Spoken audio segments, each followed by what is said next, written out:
Hi, Keith here. Again, for those of you who don't know my name, from Vedic Astrology.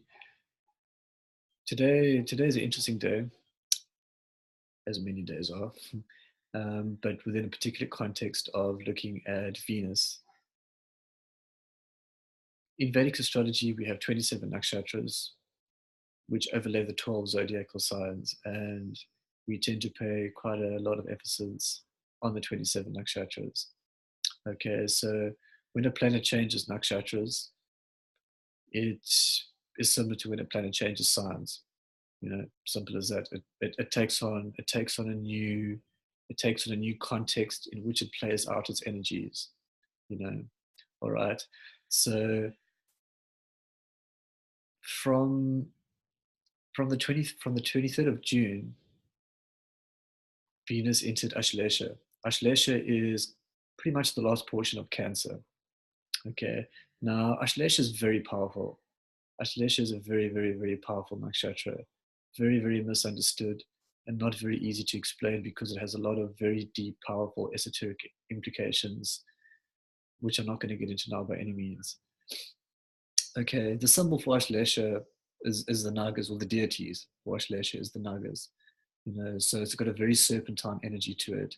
So with Venus in Ashlesha, it deals with, you could say, a lot of emotional, a lot of potentially emotional manipulation within the context of love, because Venus is about love, beauty, harmony, etc. Okay, so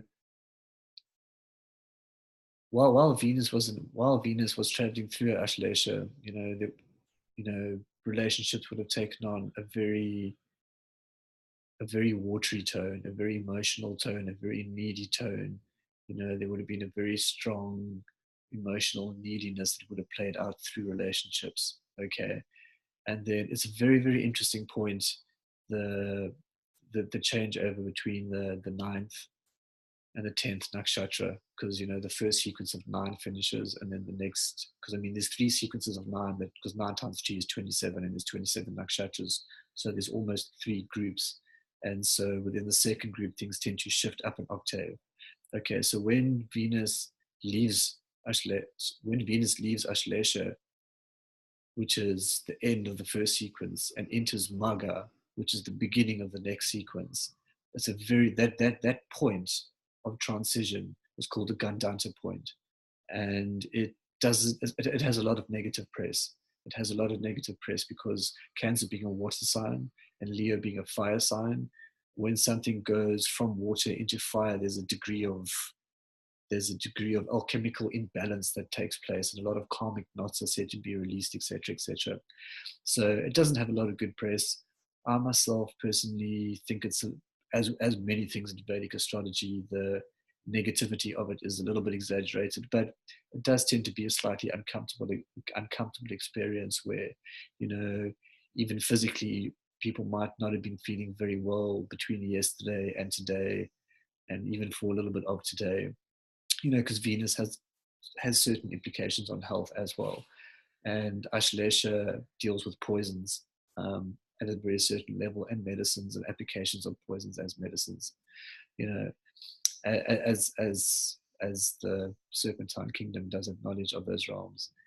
Now, so it's just very interesting because when Venus leaves Ashlesha, like it did, I don't know the precise time, yesterday. So today, Venus is now in Magha. So Venus goes from having this very emotional, needy context to moving into Magha, and Magha is Leo, so it's a very, very fiery, very, very authoritative context. Now, the symbol for Magha is the royal throne room. So suddenly now there is a lot of, I don't want to say power struggles in relationships, but now suddenly there's a very bossy, assertive energy that comes through in relationships, which is almost the complete opposite of the whole sort of emotional neediness. Now there's this sort of desire to dominate and control within relationships. So there's a huge shift in energy balance there, and that whole shift of interplay of energies might throw some people off. So just be mindful that you don't suddenly become very, very bossy and very very overly authoritative within relationships, within your personal one-on-one relationships. You know, it's very good for creativity. Venus in Magha is very, very good for creativity. So channel that energy into, taking authority in the sense of create your reality with authority. Take control of your world. Take control of what you're creating. Because Venus has a lot to do with your personal path. There's a lot of levels to Venus which are actually very, very interesting.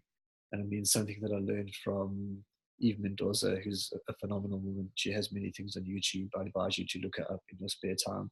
I mean, she even pointed out that, I mean, Venus is debilitated in Virgo, which is right in the middle of the path, and Venus is exalted right at the end of Pisces, you know, which is at the end of the path. So Venus has a lot to do with a person's path, you know. So, when Venus moves into Magha, which is also the Ketu Nakshatra, you know, use that energy creatively. And if you have to play out the whole authoritative bossy context, rather become the king of your own creation, as opposed to trying to dominate and control your partner, or be dominated and controlled by your partner within love-based relationships. Let's leave it at that. Very simple, very interesting time as Venus shifts from Ashlesha into Magha, like it did from yesterday to today. So if you're feeling slightly off balance, even feeling not very, very well, just know that there's a kind of a shift in roles, almost like who's going to be the boss in the relationship. That whole role might kind of, take a bit of a turn. And then in the 17th of July, Venus then moves into Purva Falguni, which is another whole story on its own. Venus does very well in Purva Falguni, but we'll get to that at a later date. Thank you. I hope this sheds a little bit of light and gives you some creative ideas of how to utilize these energies that are playing out in a more efficient, higher context. So don't be dominated in your relationships. Don't be domineering within your relationships.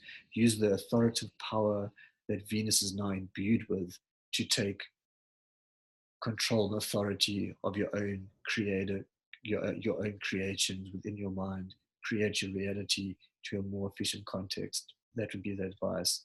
Thank you for listening.